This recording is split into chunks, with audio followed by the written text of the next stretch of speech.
Bienvenidos, bienvenidas a esta segunda parte sobre la reflexión ética en la historia de la filosofía. En este momento concreto vamos a reflexionar sobre la ética griega posterior a Aristóteles. ¿Cuáles fueron las escuelas de pensamiento fundamentales en sentido ético que surgieron? ¿Cuáles otros modos de habitar la tierra surgieron luego de Aristóteles? En primer lugar vamos a ver la escuela de los epicúreos y en segundo lugar vamos a ver la escuela estoica, ¿no? Son las dos grandes escuelas de alguna manera que surgen mirando la realidad desde otra perspectiva que la que hablamos recién hace un momento con respecto a Sócrates, Platón y Aristóteles. Van a encontrar otro bien supremo, no necesariamente la felicidad en el sentido de eudaimonía, como planteaban ellos por medio de las virtudes. No van a desechar totalmente estas ideas, pero sí van a poner el acento los epicúreos en el placer, mientras que los estoicos en una suerte de ataraxia, como le van a llamar ellos, que no es ni nada más ni nada menos que sacarse de encima, por así decirlo, todo el dolor y todo tipo de pasión, ¿no? Quedar como impasible, sin pasión. Esa es un poco la idea que está detrás de la ataraxia.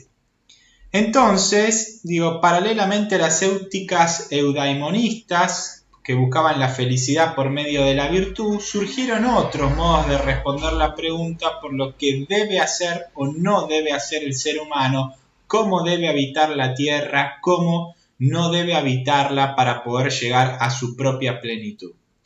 Si los filósofos anteriores entendieron la felicidad como este camino de autorrealización personal y comunitaria en las poleis, otros comprendieron que este sendero se da para alcanzarse el placer, y otros en la moderación y ausencia de este último, los estoicos. Estos dos modos de habitar la tierra fueron desarrollados por algunos personajes del mundo griego y romano del siglo III-II a.C. Recuerden que Aristóteles estuvo en el siglo IV a.C., ¿no?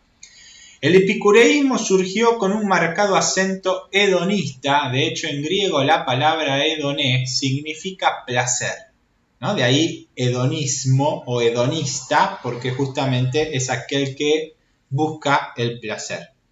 El planteo ético del epicureísmo entiende que la plenitud del ser humano se da en clave de placer y por lo tanto esta felicidad va a tener un determinado carácter sensible. En eso se parece al pensamiento de Aristóteles, porque si bien había virtudes dianoéticas que tenían que ver con la razón, también había virtudes éticas que tenían que ver con todo lo que tenía que ver con el cuerpo, ¿no? O sea, con las potencias vegetativas y sensitivas del ser humano que están conectadas básicamente con el cuerpo, como le sucede a cualquier otra especie animal y o vegetal. Pero para el epicureísmo, ¿había que buscar cualquier placer? O sea, ¿era el placer por el placer mismo? ¿Era todo tipo de placer? ¿Era lo que me llevaba a la felicidad? La respuesta rotunda es no. Solo había que buscar los placeres que ellos llamaban placeres en reposo.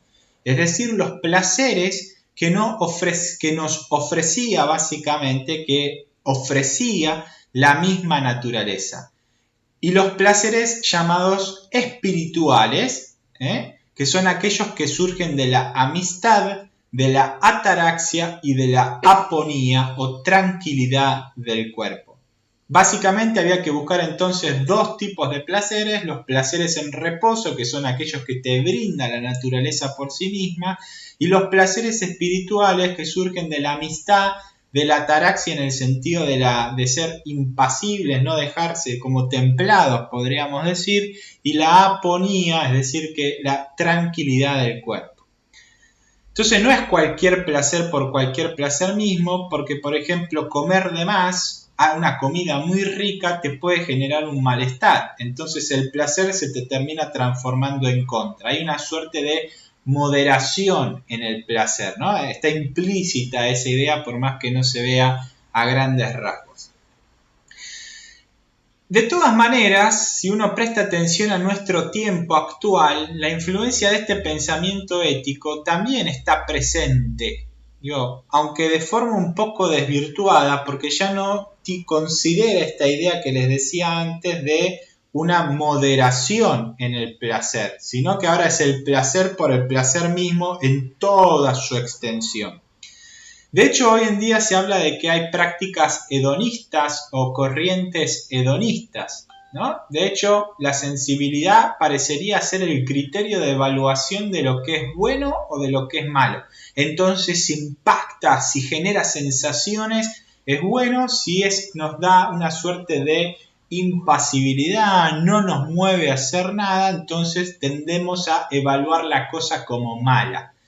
Algo que se puede ver con claridad que el hedonismo sigue presente aunque deformado en nuestros días es la cuestión de la hipersexualización del ser humano en los medios de comunicación y la continua estimulación visual y auditiva que recibimos por el celular, por la tablet, por la computadora, por la televisión. Mientras estamos haciendo una cosa, estamos escuchando la radio, estamos mirando un video en off en el celular. Digo, ¿no? Todo el tiempo estamos recibiendo una lluvia de impactos visuales y auditivos. Eso es parte, de alguna manera, del epicureísmo deformado que existe en nuestros días en nuestras sociedades occidentales. Fundamentados en otro tipo de pensamiento metafísico, no en el pensamiento de los epicúreos, porque ellos también consideraban que la realidad de algún punto te marcaba las reglas. Nosotros estamos más parados en una suerte de relativismo o incluso en la amoralidad, que es lo que vamos a ver en las clases siguientes. La otra escuela de pensamiento que surgió entonces es la llamada escuela estoica, los estoicos. El estoicismo tuvo como padre fundador a Zenón de Sitio, que fue un fundador de una escuela de filosofía en Atenas, en Grecia. Entre sus principales discípulos encontramos nombres famosos, algunos no tantos, quizás como Posidonio, pero sí Séneca, Epícteto o incluso el emperador romano Marco Aurelio. ¿No? Marco Aurelio, emperador romano, era un estoico. De hecho, siguiendo a nuestro amigo Simón Camino, Alberto, que ya vimos algunas cuestiones en antropología filosófica y que nombramos en clases anteriores, los estoicos de alguna manera nos dice lo siguiente, al referirse a los estoicos, dice, se sentían crecer en consonancia con la naturaleza. Ella cuidaba de todo porque estaba animada por una suerte de logos o razón universal. Vivir virtuosamente para los estoicos era someterse a los dictados de esta razón del universo o logos. Soportar el destino y aprender a abstenerse de los deseos es lo que hacía al hombre más sabio y más bueno. Es la raíz de la profunda felicidad que se encuentra ajena, según los estoicos, al desorden, a los placeres y a la búsqueda de lo instantáneo. Esta corriente ética podría resumirse en algún punto en el término de ataraxia, un estado de ánimo que se caracteriza por la tranquilidad y la ausencia de deseos y miedos, ¿no? El estoico sabe que la naturaleza cambia y por lo tanto, dice, de alguna manera la felicidad exterior no me puedo fijar en ella, porque si me fijo en la felicidad exterior, como todo cambia, posiblemente de un momento al otro deje de estar feliz. Entonces me tengo que preocupar por desarrollar una suerte de habilidades internas para que más allá de lo que vaya pasando exteriormente a mí, en algún punto no pierda esa paz interior, ¿no? Entonces eso se consigue siendo insensible ante el sufrimiento y ante las opiniones de los demás, según los estoicos.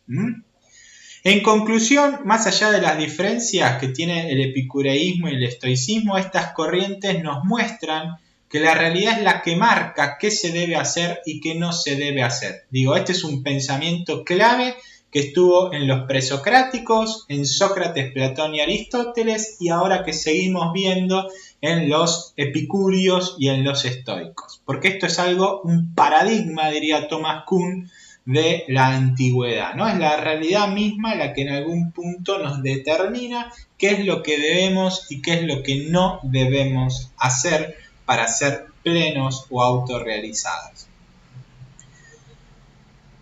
Terminemos este texto acá. En el tercer y último video vamos a ver si la ontoteología, la aplicación teológica o la adecuación teológica de este pensamiento antiguo que realizó Santo Tomás de Aquino en la época medieval, y por lo tanto vamos a empezar a conocer los fundamentos de la ética cristiana, que es la que vamos a desarrollar a lo largo del resto del curso.